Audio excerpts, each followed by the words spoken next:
जय माता दी दोस्तों, कैसे हैं आप सब। दोस्तों बात कर रहे हैं 24 और 25 मार्च की कि ये 2 दिन मकर राशि वालों के लिए कैसे रहने वाले हैं। इन 2 दिनों में मकर राशि वालों को क्या खुशखबरी सुनने को मिल सकती है, किन बातों में इन्हें सावधानी रखनी चाहिए। तो इन 2 दिनों का राशिफल जानने से पहले हम इन 2 दिनों का पंचांग जान लेते हैं। 24 मार्च 2025 दिन सोमवार रहेगा। चैत्र माह कृष्ण पक्ष की 10वीं तिथि परिध योग रहेगा जो 4:43 तक रहेगा। उसके बाद शिव योग प्रारंभ हो जाएगा। उत्तराषाढ़ नक्षत्र रहेगा। चंद्रमा 10:25 तक धनु राशि में, फिर मकर राशि में आ जाएंगे। अभिजित मुहूर्त का समय रहेगा 12:03 से 12:52 तक। राहु काल का समय रहेगा सुबह 7:52 से 9:24 तक। अब बात करते हैं 25 मार्च की। 25 मार्च 2025 दिन मंगलवार रहेगा। चैत्र माह कृष्ण पक्ष की एकादशी तिथि रहेगी। शिव योग रहेगा जो 2:52 तक रहेगा। उसके बाद सिद्ध योग प्रारंभ हो जाएगा। श्रवण नक्षत्र रहेगा। चंद्रमा मकर राशि में। राहु काल का समय रहेगा 3:31 से 5:03 तक।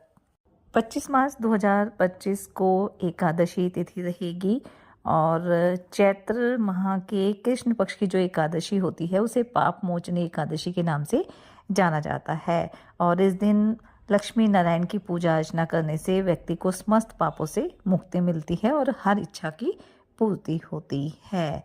और इस दिन भगवान श्री हरि विष्णु और माता लक्ष्मी के नाम का व्रत रखा जाता है। और इसके पारण का जो समय रहेगा वो 26 मार्च को दोपहर 1:56 से शाम 4:23 तक रहने वाला है। तो इस दिन आप पूरे विधि विधान के साथ भगवान विष्णु और माता लक्ष्मी की पूजा अर्चना करें, घी का दीपक जलाएं, आरती करें, भगवान श्री हरि के मंत्रों का जाप करें और भगवान को आप फल मिठाई का भोग लगाएं। इससे आपके जीवन में सदैव सुख शांति बनी रहेगी।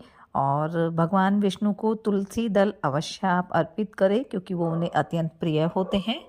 और वैसे भी इस दिन बेहद शुभ योग बन रहे हैं क्योंकि इस दिन शिव और सिद्ध योग रहेगा और इन दोनों ही योगों को शुभ कार्यों के लिए भी श्रेष्ठ माना जाता है। और इनमें भगवान विष्णु की पूजा अर्चना करना भी बेहद फलदायी रहने वाला है।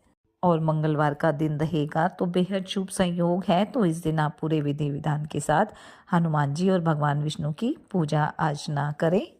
इस दिन विष्णु सहस्रनाम का पाठ भी आप करें। साथ ही इस दिन आप तुलसी की पूजा भी करें, दीपक जलाएं। इससे भी माँ लक्ष्मी की कृपा दृष्टि आपको प्राप्त होगी। अगर काफ़ी कुछ करने के बाद भी आपके जीवन में परेशानियां हैं, दुख हैं, तो इस दिन आप तुलसी की पूजा करें और तुलसी के पौधे में गन्ने का रस अर्पित करें। ऐसा उपाय करने से जीवन में सभी तरह के कष्टों से हमें छुटकारा मिल जाता है। माता तुलसी को हल्दी अर्पित करने से भी माँ लक्ष्मी की कृपा दृष्टि प्राप्त होती है और जीवन में खुशियाँ बनी रहती है। इस तरह इस दिन आप ये छोटे छोटे उपाय भी कर सकते हैं। इससे आपके जीवन में सदैव खुशियाँ बनी रहेगी। तो चलिए बात कर लेते हैं ये 2 दिन मकर राशि वालों के लिए कैसे रहेंगे।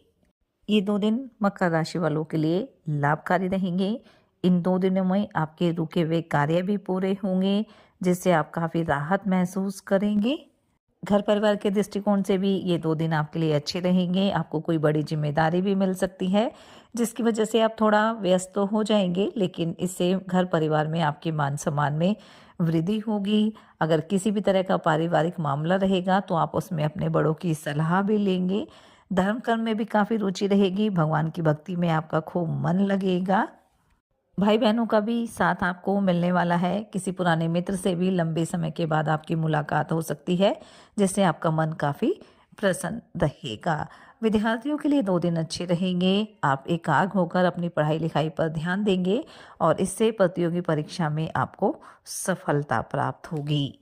नौकरी पेशा लोगों के लिए भी ये 2 दिन अच्छे रहेंगे। कार्यक्षेत्र में कोई बड़ी जिम्मेदारी आपको मिल सकती है, लेकिन आपको इस जिम्मेदारी को लेकर बिल्कुल भी परेशान नहीं होना है क्योंकि इसी जिम्मेदारी की वजह से आपकी तरक्की के योग भी बनेंगे।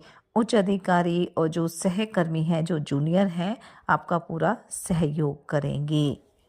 इन 2 दिनों में आपके इनकम के सोर्सेज में भी वृद्धि होगी जिससे आपकी आर्थिक स्थिति भी काफ़ी मजबूत हो जाएगी।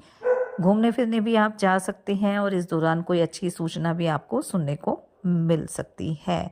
दाम्पत्य जीवन आपका सुखद रहेगा, थोड़ा जीवन साथी का स्वास्थ्य कमजोर रह सकता है। वहीं प्रेम संबंधों के लिए भी ये 2 दिन सामान्य रहेंगे। आपको बस अपने व्यवहार को मधुर बनाकर चलना है। कारोबारियों के लिए ये 2 दिन अच्छे रहेंगे। अगर कोई डील फाइनल करना चाहते हैं तो उसमें बड़ों की सलाह ज़रूर लें, क्योंकि कुछ मन बेचैन हो सकता है, असमंजस की स्थिति हो सकती है। तो ऐसी स्थिति में आपको अपने बड़ों की सलाह ज़रूर लेनी है और कोई भी फैसला लेना है सोच समझ कर लेना है। आर्थिक दृष्टिकोण से भी ये 2 दिन आपके लिए अच्छे रहेंगे। रुका हुआ धन आपका वापस मिल सकता है, जिससे आपकी खुशी का ठिकाना नहीं रहेगा। घर परिवार में किसी धार्मिक कार्यक्रम का आयोजन भी हो सकता है। इन 2 दिनों में आपको इस बात का ध्यान रखना है कि किसी की कही सुनी बातों में नहीं आना है। जो भी निर्णय लेना है अपने विवेक से लेना है, समझदारी से लेना है, और जो भी आपकी योजनाएं हैं वो किसी भी अनजान व्यक्ति के सामने आपको शेयर नहीं करनी है। माता पिता का सहयोग भी आपको मिलने वाला है और उनके आशीर्वाद से कोई बड़ी सफलता आपको मिल सकती है। संतान की तरफ से मन प्रसन्न रहेगा। संतान की तरक्की के योग बनेंगे। अगर संतान नौकरी में कोई बदलाव के बारे में सोच विचार कर रही है तो आप उसका पूरा साथ दें, क्योंकि इससे उसकी तरक्की ही होगी। सामाजिक और राजनीतिक कार्यों में भी आपकी रुचि रहेगी, इससे आपकी छवि भी निखरेगी। अगर इन 2 दिनों में आप किसी को धन उधार देना चाह रहे हैं, किसी ने आपसे धन उधार लेने की इच्छा बताई है, तो सोच विचार अवश्य कर लें। और जो आपके विरोधी पक्ष हैं उनसे भी थोड़ा सतर्क रहें, उनकी बातों में आने से आपको बचना होगा। इन 2 दिनों में आप किसी नए मकान की खरीदारी के बारे में भी योजना बना सकते हैं, उसकी जानकारी ले सकते हैं। कोर्ट कचहरी से संबंधित मामलों को लेकर भी आपको किसी अनुभवी व्यक्ति की सलाह लेनी है, और कोशिश करें फिलहाल इस तरह की बातचीत आप ना करें तो ज़्यादा बेहतर रहेगा। अगर आप सरकारी नौकरी की तैयारी कर रहे हैं तो थोड़ी मेहनत अधिक करनी पड़ेगी, लेकिन आपको सफलता भी अवश्य प्राप्त होगी। जो जातक अविवाहित हैं उनके विवाह का प्रस्ताव भी आ सकता है, लेकिन फिलहाल उस पर हाँ में उत्तर ना दें तो ज़्यादा अच्छा रहेगा। कुल मिलाकर हम कह सकते हैं कि ये 2 दिन मकर राशि वालों के लिए लाभकारी रहेंगे, लाभ के योग बनेंगे। इसलिए इस समय का फ़ायदा उठाएं, मेहनत करें और अपने प्रयास जारी रखें। साथ ही सच्चे मन से आप ईश्वर आराधना करें। पाप मोचनी एकादशी रहेगी तो भगवान विष्णु, माता लक्ष्मी की पूजा अर्चना करें, हनुमान जी की आराधना करें, हनुमान चालीसा का पाठ आप जरूर करें। अपनी सामर्थ्य अनुसार गरीब और असहाय लोगों की मदद करें, अपने बड़ों का सम्मान करें, उनसे आशीर्वाद लें। गाय को भोजन आप अवश्य कराएं, इससे आपके जीवन में सदैव खुशियां बनी रहेगी। ये 2 दिन आपके लिए मंगलकारी रहें, शुभता भरे रहें। इसी मंगल कामना के साथ जय माता दी।